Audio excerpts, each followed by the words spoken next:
Okay, welcome. I'm Justin Swan with the Cascade Community Foundation. This is part 2 of the Modern Classroom. I'm joined with Lance Werner from Kent District Library. We're going to get a lot out of Lance today, but I want to make sure that you all checked out part 1 if you have a chance, because we're going to talk about a few things that get started in that conversation. You could do this as a standalone if you want to, but we're going to talk about things like the intellectual obstacle course and iTunefication of playlist and customizing curriculum for your child's education. We're going to talk about the Maven project over there, which is completely turning standardized testing on its head, getting rid of Scantrons, introducing social emotional opportunities, introducing more employers and HR professionals into determining what skills are needed. So if you get a chance, check out episode 1 or part 1 to the Modern Classroom. And as always, please subscribe and like this video for us so that we can get this out there a little bit more. Let's take a look at a couple of clips from part 1 for you. High school has been too much really about an intellectual obstacle course, where the purpose of high school long ago was to simply sort out the small percentage of people who were going to go on to additional formal learning after high school. There's no way for me to sort of, in the old model, to just advance to where my new learning needs to be. There's no way to sort of fast forward on the CD just to the song that I like or that I need. So what we need is sort of an iTunefications of education. So that's how I see the modern classroom. Much more dynamic, a lot less of what we call death row seating. One size doesn't fit all. That there is a need to create a dynamic system that is has the capability to align to student needs, and understanding that as human beings we have different ways of learning. There are different things that 15-year-olds have already learned that other 15-year-olds haven't had the ability to learn, and how do we create a system that is responsive to the diversity of those needs? Modern Classroom is interactive, it's equitable, it's accessible, it's sustainable, it's fair, it's prosperous, it's transparent, and it's opportunity. We have now created a system that allows us to create a different assessment than a standardized test. That's it. We created a partnership, a collaboration that we call the Maven Project, and working together with educators, with the business community. So what is that root cause that these amazingly talented people who live in this region, we should have just a stock full of talent. And what we started to really understand is that these standardized tests people take, starting in very young ages, 2nd grade, 3rd grade, those are paradigms that worked way back when. Again, when you didn't have computers, you didn't have internet, you had to have an assessment to make sure people were learning things. But how in this day and age, when you have TikTok and Facebook and ways to post where you are in the world and what you're doing every day and what you're eating every day, is the only way we can measure what people can do by sitting and taking a bubble test. If maybe I have a reading or literacy problem, it doesn't mean I can't measure, doesn't mean I can't build something, I can't weld, I can't go into additive manufacturing. When because I have a disability, when because I use sign language, right? That doesn't mean I don't have employment opportunities. I should have a ton.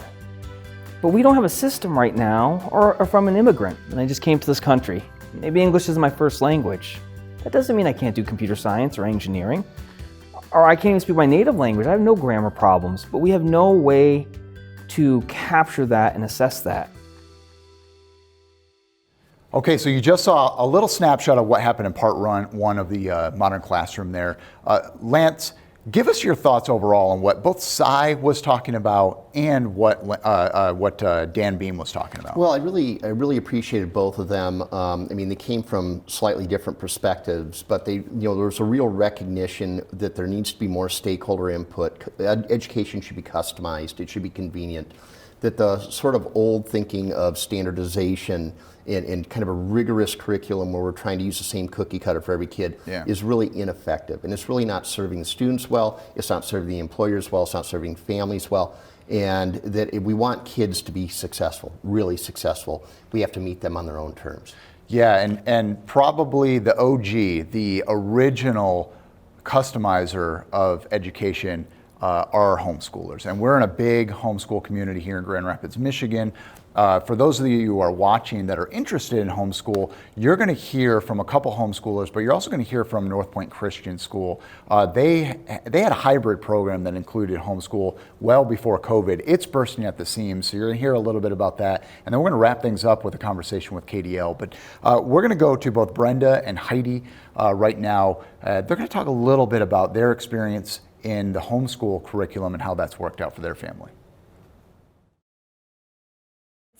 It's very interesting. Within homeschooling, instead of doing like AP classes and honors classes, we put our kids in dual enrollment in GRCC. So they're earning college credits. I do, in the summers, I spend a lot of time reading through curriculums, trying to find things that will match each student. Sometimes I'm way off, and a couple weeks in, I have to go back and try something else. Grand Rapids is very lucky to have a homeschool building, which was one of the first, I think, in the nation. And there's a bookstore in there. So a lot of times I've gone in there and paged through books, so I have my hands on. But again, we teach to mastery, and we teach to learning styles. And so it's very individual. I do not necessarily feel like we have had to burst through stigmas like I'm sure Brenda has experienced in her 25 years. First of all, I started way further down the line, so I think it has become a lot more of a mainstream thing to do. Also, because I'm kind of a cheater homeschooler, we do it part-time, not full-time. I think that's kind of a socially, more acceptable, or, oh yeah, okay, well at least I think that the general consensus is, oh my goodness, I can't imagine having your kids home all the time, which makes me sad because, we love having our kids home, and I think everyone learns different ways, and I do have some that are full-time, that's a better fit for them, and I have a couple home, and I just think that it's a great opportunity to kind of be flexible and see what's best for your child as an individual, not a group. And that's something that I had to learn as a parent. I feel like it's a very common and acceptable thing, and so I think Brenda did the hard work of kind of running through the barriers for the rest of us, and that now it's really become a cool and acceptable thing to be part of. My mother was an educator. I have many family members who were educators, and when I came to them and told them that we were going to do this, I was ruining my children, and school was the only place to be. So the first few years, I almost felt like I had something to prove. And as my mom, who is well educated on top of being an educator, as she started to watch her barriers, her walls started to come down, and she has become more accepting. And yeah, and I think as a community too, people start to see that, if it's trades that they're going into, if it's college and going on, and they're seeing homeschoolers who are able to handle college very well. They have time management skills, and they're not afraid to talk to professors and people. They're used to communicating with ranges of people, not just fourth graders. They can talk. They make connections and communications, and so college has been a very positive experience for my children who have gone.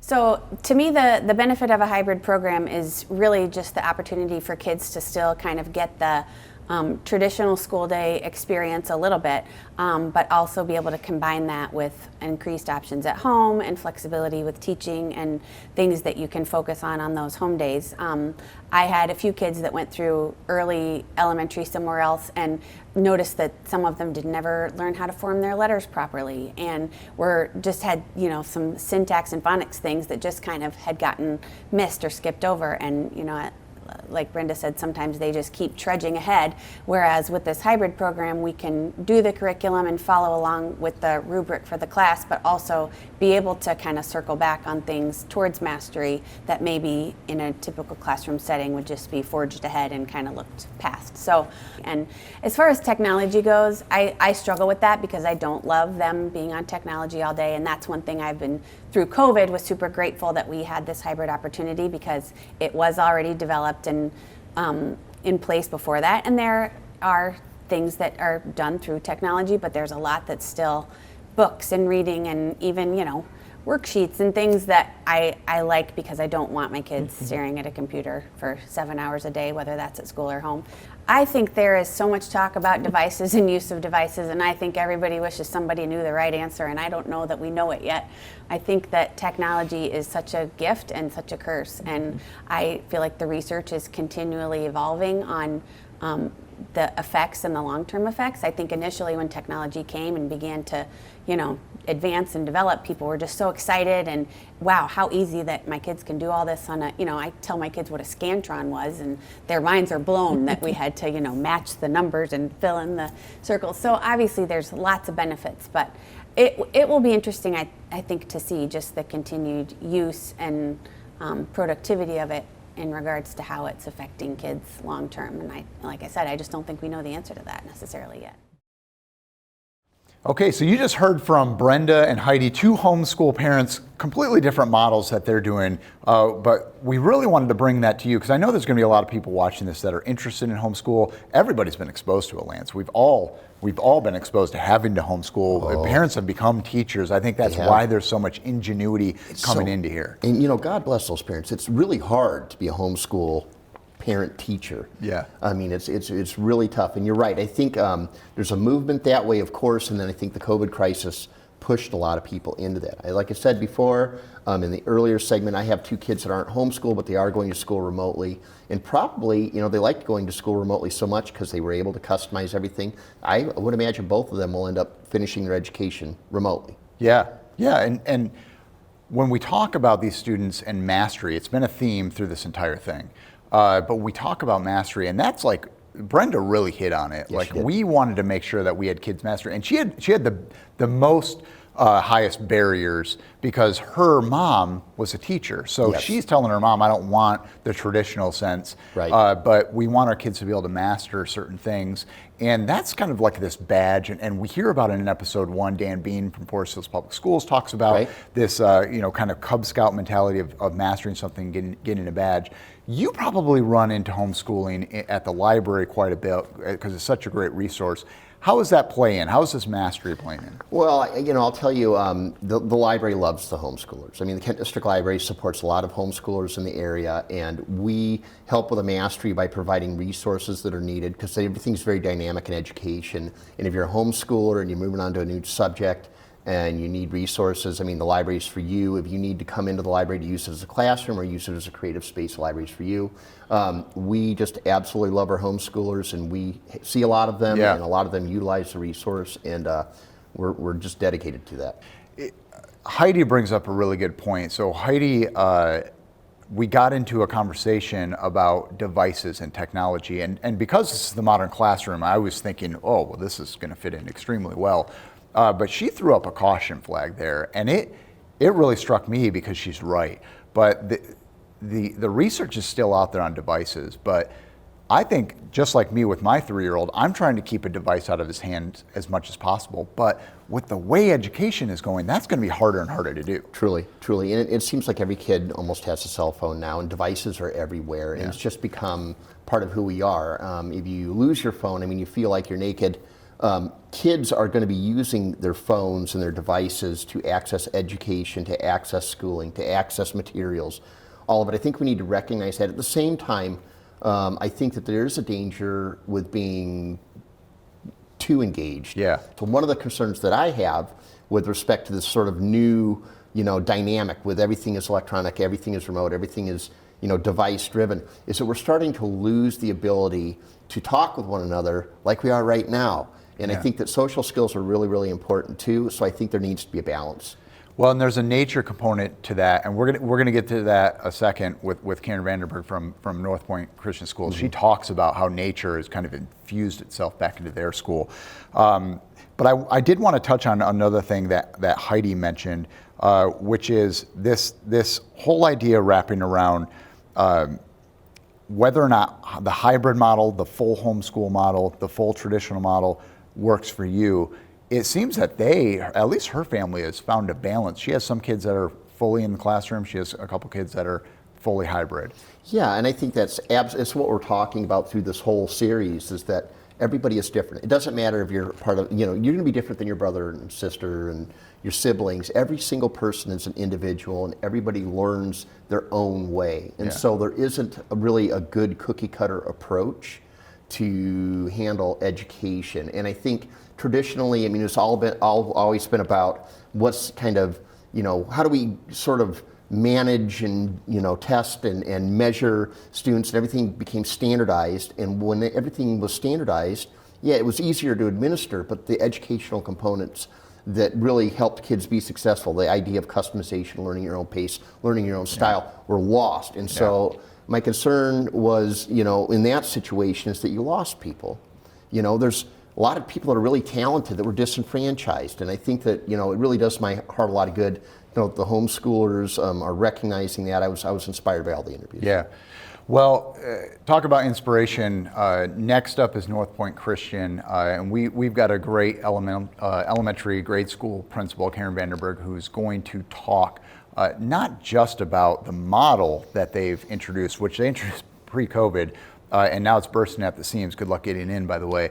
But also the ability to bring in the faith component as a private school is capable of doing. So let's go to that. Let's take a look at that, and then we'll be back. Education is most effective when there's relationship and connection. For me, I get to align my vocation with my life calling. And that's not just to educate kids, it's to make more and better followers of Jesus Christ and to build his kingdom. And in a private school, that's our whole mission, to equip students to impact their world for Jesus Christ. In our school, we're purposefully preparing our students for tomorrow's workforce, a workforce that, mind you, we don't even know what it will be, because there will be completely new jobs out there. We're preparing them, first of all, by having them understand their core concepts of who they are, who they're created to be, what their responsibility is to those around us, and doing education excellently in combination with that spiritual aspect.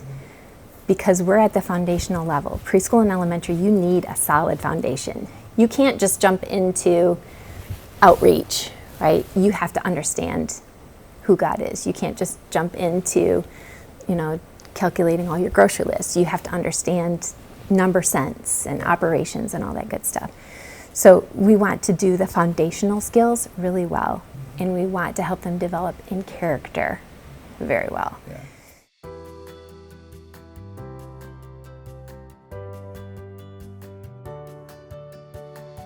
I see nature infused into all classrooms. I see people understanding that we have to be flexible in our model. It has to stay focused on the students, because the students that we have right now are going to be different than the students we have in 10 years who have not experienced the same experiences. And if we think that we've arrived, we're done.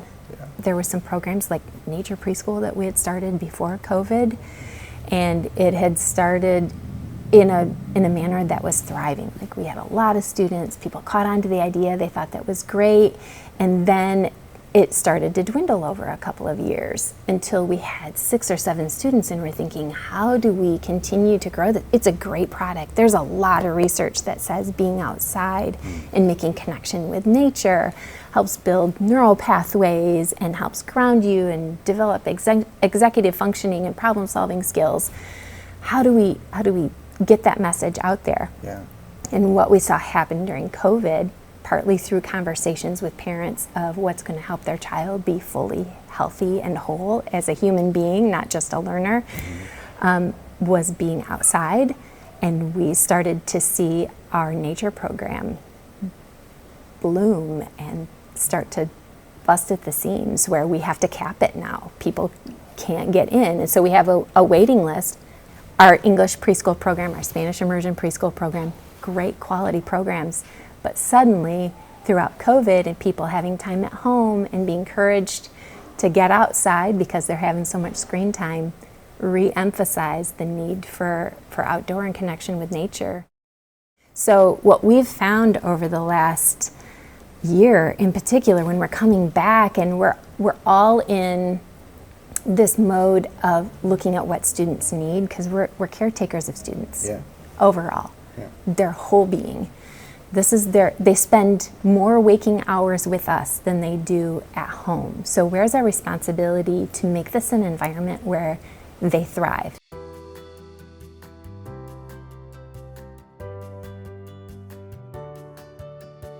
We started something with this group called swoop groups. It's not a magical name. It just meant that we were allowing them to swoop into where they needed to swoop into. We created groups based on needs behaviorally as well as academically. And these students were divided into 4 groups in the classroom. 2 of those groups would go out and rotate to a social emotional learning group with our counselor and our behavior specialist. And the other group would go to an Orton Gillingham small group where they were able to get reading intervention at their level so that they could get that one-on-one individualized attention that they needed, having some social interaction, some freedom, some small group time. And the other half of the class would stay in their room, get instruction from the teacher at a much more manageable level. It could be a little bit more casual instead of just the rows. So they're doing more carpet time at the end of the 45 minutes. Those groups would all swap. So everybody would rotate and get what they needed. So absolutely every student in the classroom is getting small group time with Orton Gillingham outside of the classroom work that they normally would get in there. They're getting a social emotional learning lesson that aligned with our biblical model in our school. So we came up with a whole new model. We did that for the whole year, even once we got a teacher in there for the rest of the year, because that's what created safety for that group of students. This was our 13th year doing the home and school hybrid program. So basically the kids are in school 2 days a week and the teachers at home are the parents. Yeah. The teachers at school are providing the lesson plans. So the teachers at home have the opportunity to draw from those lesson plans and use the curriculum, and some want to do more than others. So I think that's one thing that we've seen change in the homeschool aspect since we've started. When we first started, it was people coming in with that mentality of homeschooling. I know what curriculum I like, we're going to use this, we're just going to come through. We really want to make all the decisions, and the teachers will just provide things on those days at school. And yes, there'll be lesson plans, but we're gonna be going on trips and stuff in between and doing those field trips on our own. Mm-hmm. That was a small program. Our hybrid program, our home and school hybrid program, was a small program when it started. Mm-hmm. We had empty rooms in our school at that time, which we're busting at the seams now. So that was one way to bring people in. What is another educational market or demographic, so to speak? It's the homeschool program. So the modern classroom can be 2 days a week in school and 2 days a week at home. The modern classroom can be 5 days a week in school with some rows and some flexible seating. The modern classroom can be you homeschool Monday through Thursday, you come to school on Friday and get your enrichment classes. So yeah, there's all kinds of models. And it comes down to what does your child need, what works best for your family, how do they learn? Okay, so that was Principal Karen Vanderberg from North Point Christian Schools, and what a great opportunity, especially for parents that are watching right now.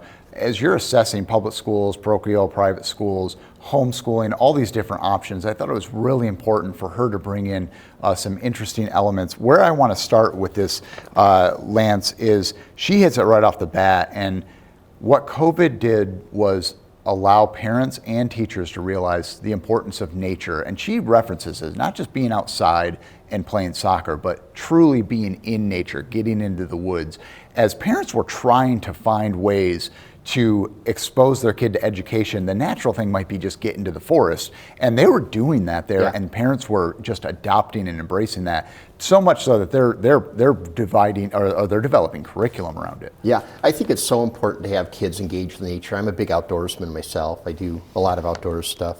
I really feel like being in nature and being aware of nature as a child, which that's how I grew up, really gave me a greater appreciation for everything, made me more interested in things like science. I really think that it's absolutely critical. I'd like to see it in kind of more widely done. Yeah, and nature for me as a kid, very similar to you, it's soul touching. And she gets into that too because she makes this bridge to vocational skills. It is a theme, and you've seen it's a theme throughout every segment that we do in this entire series and special. The vocational side of it. How is what my child is mastering going to apply to their vocational work later in life? The soul-touching part with the nature, very important, but they also have the opportunity to introduce their faith, and it's a Christian faith there. And she talks about the foundations at the elementary school level. They're not getting deep into topics. They're just developing the big building blocks, and they really adopt a Christian narrative around that as well.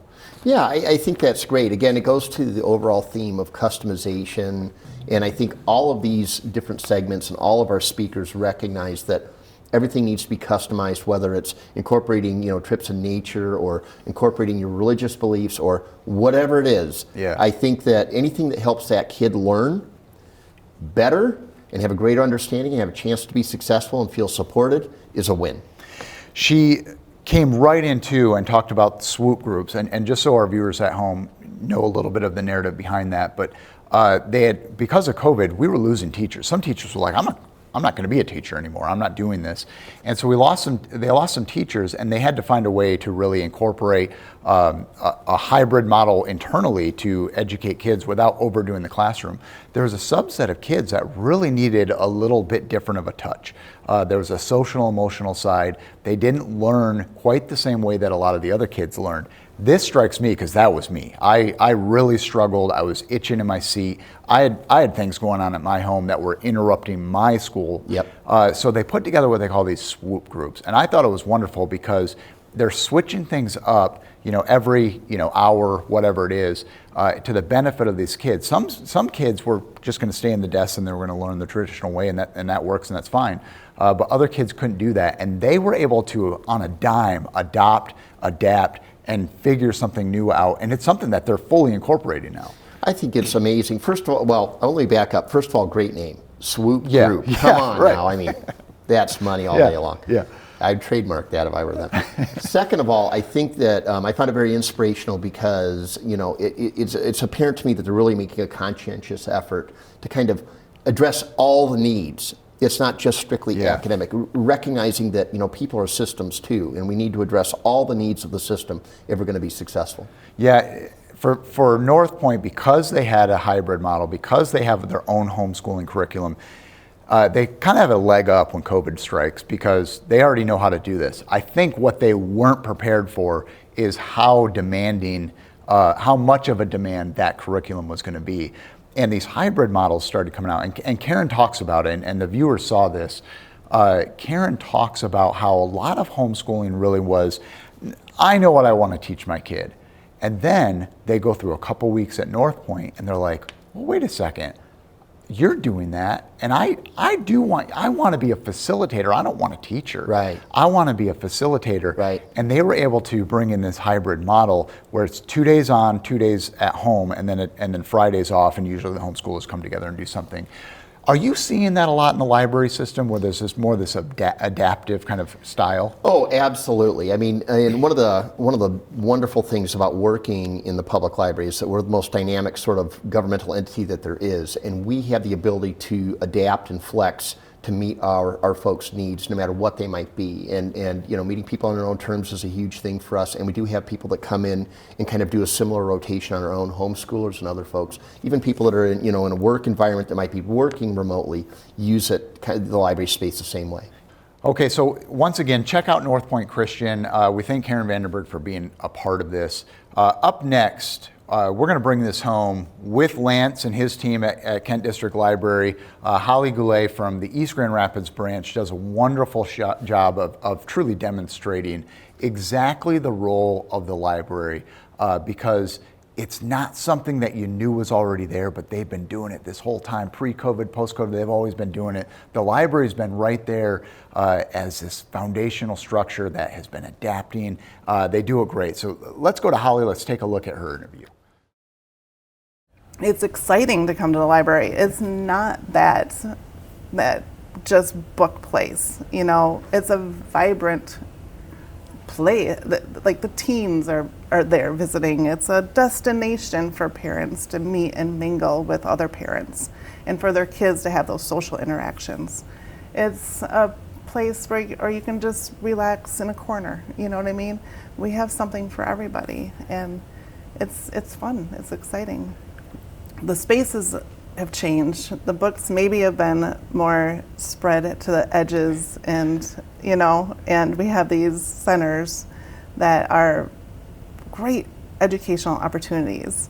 A makerspace is usually it's a place for, and that's kind of wildly varies. It can be considered a tinker lab. It's a place to be creative. It's a place to, and sometimes people say it's just STEM, which is science, engineering, technology, math. But there's an art component in there as well. And it's a place to just relax about technology, I think, to make mistakes, to be creative, and it's okay, without that pressure.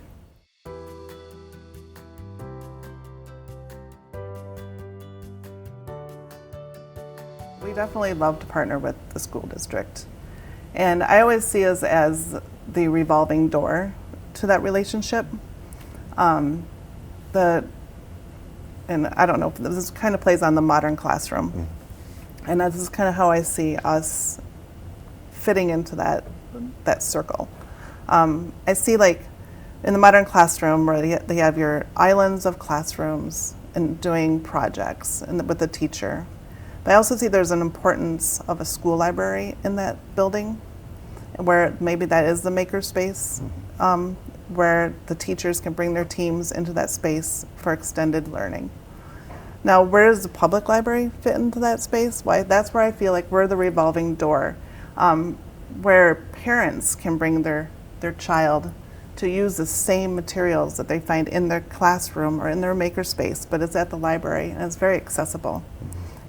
We have noticed that kids and students are learning differently, so we have revamped even the way we put out our summer reading. Our summer reading was always like reading challenges 20 minutes a day, and we realized that that's not how they're learning anymore, and we encourage them to be outside learning. We encourage them to experience different things, and it all counts. And so, yeah, so it's definitely changed, and we embrace those changes, but that's what makes it fun.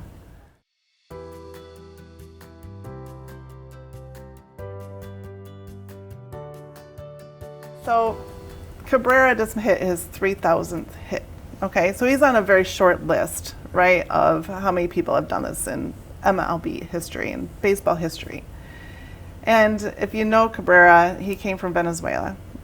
He was a young boy. He was probably 14, 15 years old when he was, really into baseball. But there was someone coming down to check out this other kid who wanted to be a baseball player, right, who was screaming in talent. And Cabrera's like, hey, I'm good. So he hops this fence. He actually literally hopped over a fence and started doing BP. So the scout was sitting there looking at this kid hitting great baseball, right? And they go, I think we found this guy. So he's like a world famous baseball player now. But he had to jump a fence to be seen. I don't know how many other people that live in Venezuela are just as talented as he was that aren't being seen because they're not hopping that fence. And my comparison is that the library, we want to take that fence down. Let's just eliminate the fence so everyone comes in the library and can show their talent. People don't have to hop the fence anymore. They can just walk right in. Okay, that was Holly Goulet from the East Grand Rapids branch of the Kent District Library in East Grand Rapids, Michigan. Right out of the gate, Lance, one, I know you're a big fan of Holly. I know you're a big fan of all the librarians. Truly. And you got a lot of them. But right out of the gate, she talks about the warm, fuzzy, cozy feeling of coming into a library. In the history of my time in libraries, that's always how I found it, so she nailed it. Yeah, it's so important that people feel like family, because we consider everybody who comes to the library family, and we want the library to feel like your home, and we want you to be comfortable there and feel supported and valued and all of these things. So we do our best to make it a comfortable space where people feel safe and they feel engaged and they're able to connect with things that are meaningful to them. And it's people like Holly that make that happen. She's just phenomenal. Yeah, and the librarians, and I got to talk offline with Holly a little bit, but the librarians, at least at KDL, are really embracing fun. Oh, absolutely. Now that is different. It was always warm and fuzzy, but fun is not how I would characterize Right. my experience with libraries when I was a little guy. Right. It is now. My son's there once a week. Yeah, we've really made a conscientious effort to change the dynamic, and so fun has been kind of top of the list because it's the old Mary Poppins principle, right? Yeah. A spoonful of sugar helps the medicine go down. So, and it's true in any sort of learning environment. If you're enjoying what you're doing, you're going to learn. If you're not enjoying it, or if you're bored, or if you're less enthusiastic, you're not going to really get the benefit that you're seeking. And so it's really important to us that it's a fun experience, that people feel valued and engaged, and that we have the things that they want that are meaningful to them. Yeah, and I'm super excited about this. Like I said, I'm at the library a lot nowadays, and there's a couple really good things I want to talk about, but the one that stood out to me the most, and I think this is the one that parents and people that are watching really need to understand, is that there's this mentality of the library being this revolving door.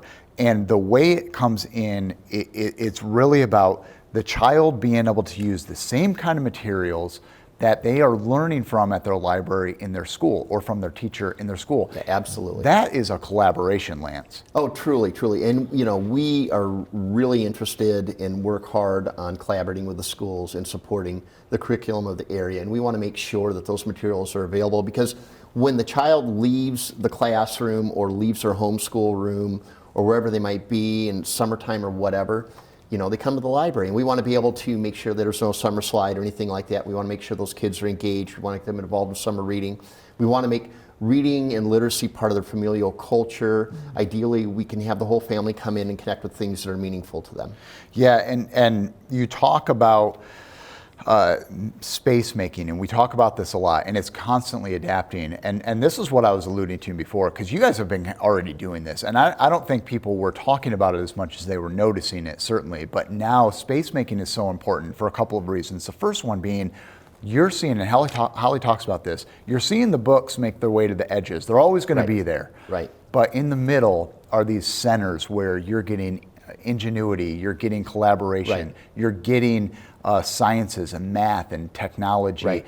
And you guys have some really unique programs going on, particularly at the East Grand Rapids branch. Oh, yeah. We have a number of different programs that involve STEAM topics. I mean, at the end of the day, we want to provide people the opportunity and the resources to create, should they decide to do that, to kind of exercise their own creativity muscles, Yeah. and to make something new and dynamic. Yeah, it's certainly more of a creative space. You can talk in libraries nowadays. That's very much encouraged. Exactly correct. It's at the forefront. There's a second reason why the space making is so important that I think, and it's impacted me, and it's the embrace of entrepreneurialism in this world. So important. So important. And COVID alone brought that in, but it was before that. You guys were embracing and bringing in and welcoming in entrepreneurs, because who can afford brick and mortar? Oh, absolutely. We have a lot of people that come in that are entrepreneurs, that use the resources, that use the space, that treat it like their office. We love that. Yeah. We consider them family. We consider everybody who lives in Kent County family. We want to do whatever we can do to meet your needs and to give you what you need to be successful, and to engage you and make you feel valued. Holly does a good job of kind of closing this down in her interview, because she gets past the really strategy and workings of the library, and she hits at home about something, and she does it with the Miguel Cabrera analogy.